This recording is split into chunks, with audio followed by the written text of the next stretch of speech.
Graça e paz do Senhor Jesus. Vamos ler 2 Samuel capítulo 13. Passado algum tempo, aconteceu o seguinte. Absalão, filho de Davi, tinha uma irmã muito bonita, cujo nome era Tamar. Aminon, filho de Davi, apaixonou-se por ela. Aminon ficou angustiado por causa de Tamar, sua irmã, a ponto de adoecer, pois, sendo ela virgem, parecia impossível para ele fazer alguma coisa com ela. Mas Aminon tinha um amigo que se chamava Jonadab, filho de Simeia, irmão de Davi. Jonadab era um homem muito esperto, e ele disse a Aminon: "Por que você está emagrecendo tanto, dia após dia, ó filho do rei? Por que não me conta o que está acontecendo?" Então Aminon disse: "Estou apaixonado por Tamar, irmã de Absalão, meu irmão por parte de pai." Jonadab respondeu: "Deite-se na sua cama, finja que está doente. Quando seu pai vier visitá-lo, diga-lhe: por favor, permita-me que a minha irmã Tamar venha e me dê de comer, que ela prepare a comida diante de mim para que eu coma de sua mão." E assim Aminon deitou-se e fingiu que estava doente. Quando o rei foi visitá-lo, Aminon lhe disse: "Por favor, permita que a minha irmã Tamar venha e prepare 2 bolos diante de mim para que eu coma de sua mão." Então Davi mandou dizer a Tamar em seu palácio: "Por favor, vá à casa de seu irmão Aminon e prepare alguma comida para ele." Tamar foi à casa de Aminon, o seu irmão, e ele estava deitado. Ela pegou a massa e amassou, fez bolos diante dele e os assou.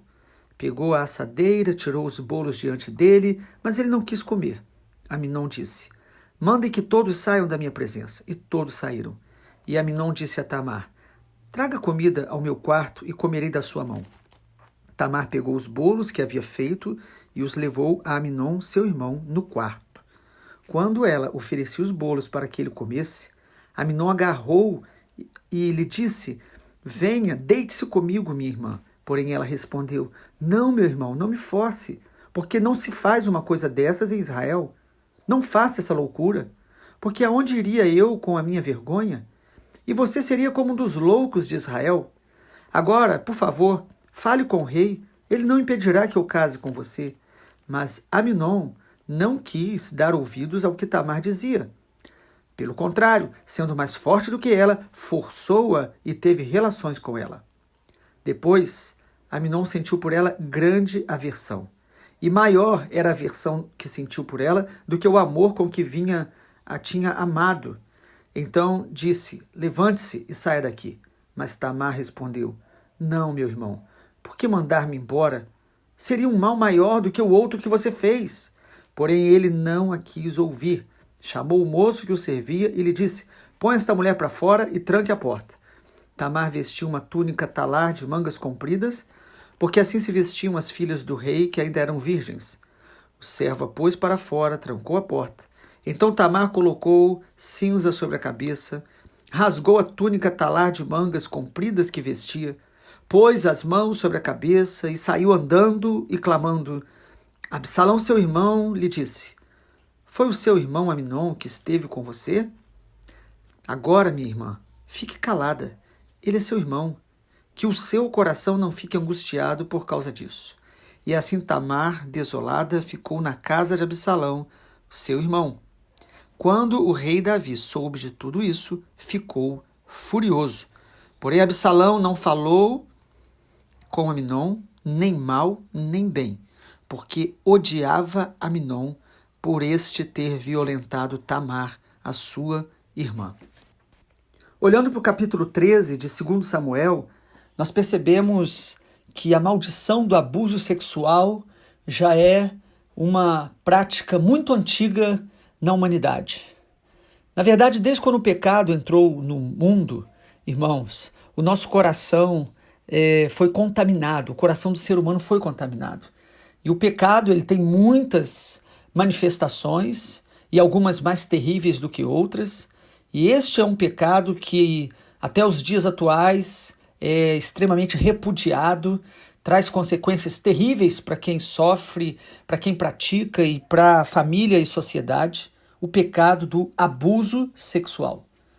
Não apenas acontece em uma determinada classe ou em uma determinada nação, Infelizmente, é algo que acontece de maneira geral, em alguns lugares com maior ou menor intensidade, mas o abuso sexual dentro da família de Davi, no capítulo 13 de 2 Samuel, traz muitos ensinamentos para nós acerca da maldição de uma paixão ilícita. Em primeiro lugar, a gente percebe isso, o perigo das paixões ilícitas. Na verdade, biblicamente falando, a paixão, mesmo lícita, ou seja, um homem ou uma mulher que tem uma atração forte um pelo outro, ela deve ser controlada. Porque a paixão, a origem da palavra vem aí de uma palavra grega, pathos, de onde vem a patologia. Ou seja, é um desejo extremo, exagerado, que muitas vezes cega a emoção da pessoa. A pessoa fica debaixo de uma certa dependência emocional, perde o bom senso e é movido muito mais pelo desejo do que pela sabedoria, do que pelos propósitos. E a paixão lícita já tem os seus perigos, muito mais uma paixão ilícita. O que seria uma paixão ilícita? Um desejo por alguém que não é o seu marido, que não é sua esposa? Um desejo por alguém que tem a mesma identidade sexual sua? Ou seja, um homem que tem desejo por um homem ou uma mulher por uma mulher? Um desejo por alguém que não faz parte aí da sua possibilidade de ter um relacionamento. Por exemplo, pessoas que desenvolvem um forte desejo, atração por uma criança, por alguém que não se desenvolveu e nem tem maturidade para um relacionamento e muito mais para um nível deste de relacionamento sexual. Irmãos, como nós precisamos da graça de Deus para guardar o nosso coração, seja das paixões lícitas como das ilícitas. O que ocorre no capítulo 13 de 2 Samuel é que Aminon, filho de Davi, ele tem um desejo descontrolado por Tamar, que era meia-irmã dele, também filha de Davi, mas de mães diferenciadas. E aqui a gente vê como que esse desejo maligno o levou a um abuso sexual, a tomar pela força essa sua irmã, praticar aí o incesto, que é uma maldição que até hoje, infelizmente, a gente vê acontecendo em muitas realidades.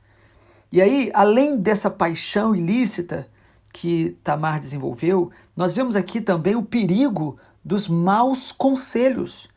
Porque, primeiro, ele adoeceu, ele ficou sem comer, ele foi ficando magro, e aí aparece a figura do mau conselheiro, Jonadab. Ele era um homem muito esperto, versículo 3 nos diz isso. Ele observou que Aminon estava emagrecendo e ele sonda dizendo o que está acontecendo, e Aminon abre o coração ali com ele. Estou apaixonado por Tamar. Como é perigoso abrirmos o coração com a pessoa errada. Inclusive, quando nós estamos sendo tentados com alguém, chegar para ela ou até para outra pessoa que talvez não vá cooperar com a nossa libertação, e falar dos nossos desejos, daquilo que pode passar no nosso coração. O nosso coração é enganoso. Jonadab aqui simboliza este conselho enganoso, que pode vir do nosso coração, ou de pessoas que não têm o temor de Deus. Jonadab dá um conselho terrível, ele, pela esperteza dele, ele orienta Aminon a fingir que estava doente, ficar na cama, inclusive chama Davi, o seu pai, o rei, para poder liberar a Tamar para ir cuidar dele. E ali ele arma uma cilada e abusa da sua meia-irmã. E nesse contexto, irmãos, quantas maldições começam a se manifestar na família de Davi. Então, nós podemos destacar aqui pelo menos 4 realidades nesse capítulo 13. Primeiro, uma paixão ilícita pode destruir vidas e famílias. Nós vemos que aqui uma maldição se instala na família de Davi, iniciada por uma paixão ilícita que não foi, de alguma forma, enfrentada com confissão, renúncia, diante de Deus, diante do temor de Deus. Em segundo lugar, a gente vê o abuso de Tamar, uma mulher abusada, uma jovem, virgem, que sofre um abuso terrível, que traz marcas, não só no corpo, mas na alma, na identidade de uma mulher. Mais uma realidade que nós vemos aqui, a rejeição de Tamar. Porque assim que Amnon consegue o que ele quer, ele ao mesmo tempo ele rejeita Tamar. Paixão muitas vezes faz isso. A pessoa trata o outro como um objeto. A paixão geralmente ela visa mais o prazer pessoal do que um relacionamento com propósito. E após usar Tamar, Amnon a manda embora, expulsa dali. E mais uma realidade que nós vemos nesse texto, irmãos, é a passividade de Davi.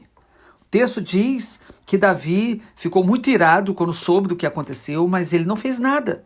Talvez pela sua realidade de ter praticado um pecado tão terrível e se sentia um pouco intimidado, com vergonha, sem autoridade, nós não sabemos. Mas o texto diz que Davi ouviu e ficou calado, ficou irado. Mas uma outra realidade que nós temos que destacar nesse texto é o ódio que surge no coração de Absalão. No versículo 21 diz que Davi soube de tudo e ficou furioso. No versículo 22 diz que Absalão não falou com Amnon, nem mal nem bem, porque ele odiava Amnon por ter violentado Tamar. Perceba que Davi fica irado, mas Absalão fica tomado por ódio. Irmãos, quando algo terrível acontece na sociedade, na família, nós temos que nos irar sim, porque a ira ela é justa quando esta ira é contra um pecado que realmente traz feridas e traz terríveis marcas na vida das pessoas. Porém, o ódio de Absalão ele vai crescer e nós vamos ver o que este ódio fez com a vida de Absalão e com aqueles que estavam ao seu redor. É um capítulo triste e a palavra de Deus ela não esconde essa realidade de famílias que, apesar da graça de Deus estar ali, a inimizade, o pecado, a maldição, a obra do inimigo estava acontecendo ali também no coração daqueles que estavam sem o temor de Deus, que é o caso de Amnon. Mesmo tendo um pai, um homem de Deus, que sim, pecou, mas era um homem que tinha um testemunho a ser seguido, mesmo que Amnon tivesse ali o conhecimento da palavra no contexto de Israel, a gente percebe isso, inclusive Tamar dizendo, não faça isso comigo, isso não acontece no meio de Israel, do nosso povo. Então, no meio do povo de Deus, irmãos, uma ferida tão terrível.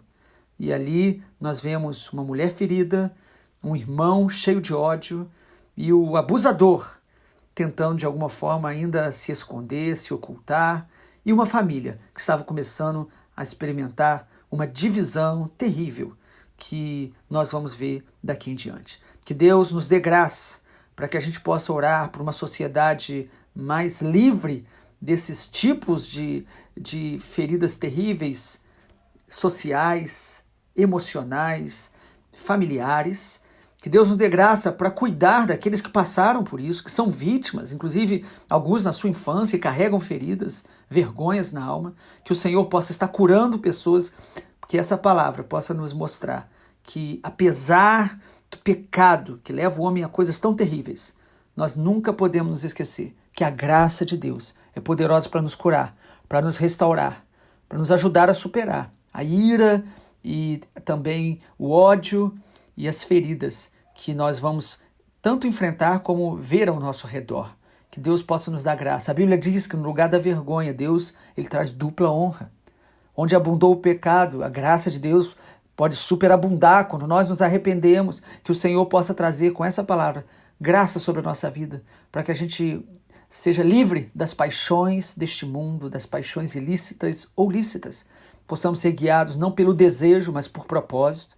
Possamos ser guiados pelo temor de Deus e não pelos maus conselhos. Vamos orar? Pai, que a Tua palavra encontre no nosso coração sempre, um coração disposto a guardar, a andar no Teu temor e a aprender com a Tua palavra, a lidar com situações assim ao nosso redor, de dores, de feridas, de abusadores, de pessoas que foram abusadas, que nós possamos ser canais do Teu amor, da Tua graça, para que haja cura e libertação daqueles que estão debaixo da influência destas obras da carne e dessas ações de Satanás no coração do homem. Nós oramos para que o teu reino se manifeste em nossa vida e em nosso contexto, em nossas casas, em nossas famílias.